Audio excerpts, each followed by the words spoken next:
અમદાવાદ શહેરમાં આજે લાખો રિક્ષા ચાલકોના વિરોધના કારણે ટ્રાફિક વ્યવસ્થા ખોરંપે ચડી. શહેરમાં 2 લાખથી વધુ રિક્ષા ચાલકોએ ટ્રાફિક વિભાગ સામે પોતાનો વિરોધ નોંધાવ્યો છે. ચાલકોના સંગઠનનો આક્ષેપ છે કે ટ્રાફિક પોલીસ દ્વારા સતત દંડ, પરવાનગી અને મીટરના મુદ્દે માત્ર રિક્ષા ચાલકોને નિશાન બનાવવામાં આવે છે. પાછલા કેટલાક દિવસોથી ટ્રાફિક વિભાગે શહેરના અનેક વિસ્તારોમાં 1700 કરતાં વધુ રિક્ષાઓ સામે કાર્યવાહી કરી છે, જેમાં પરવાનગી વગર ચાલતી રિક્ષાઓ, બંધ મીટર અને વધુ મુસાફરો બેસાડવાના મામલાઓનો સમાવેશ થાય છે. વિરોધને લઈ રિક્ષા સંગઠનોએ 24 કલાક માટે રિક્ષા બંધ રાખવાનો નિર્ણય લીધો છે.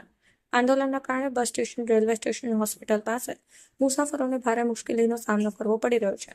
ચાલકોનું કહેવું છે કે ઓલા અને ઉબેર જેવી ખાનગી ટેક્સી સેવા પર કોઈ કાર્યવાહી થતી નથી, જ્યારે અમારા પર સતત દંડ લગાવવામાં આવે છે. અનેક રસ્તાઓ પર રિક્ષા ઊભી રાખવામાં આવી હતી.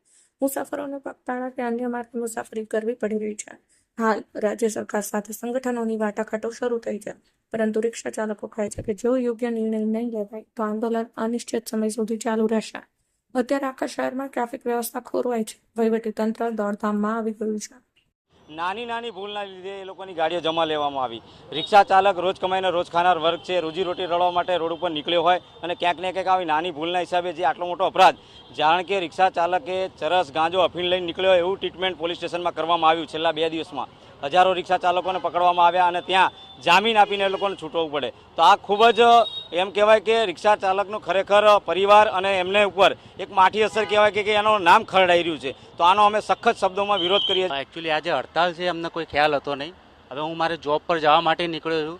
રસ્તા લોકો રિક્ષા ઊભી રાખે છે. આજે મારે 3જી રિક્ષા બદલવી પડી છે. ખૂબ જ નોકરીએ જવાનું ટેન્શન હોય છે. નોકરીએ મોડા પહોંચો તો શેઠ મગજમારી કરે છે. અહીંયા રિક્ષાવાળાની હડતાલ છે. એ લોકોની જે કોઈ બી માંગ હોય એનું જલ્દી નિરાકરણ આવે, કારણ કે અમને લોકોને બહુ હાલાકી થાય છે.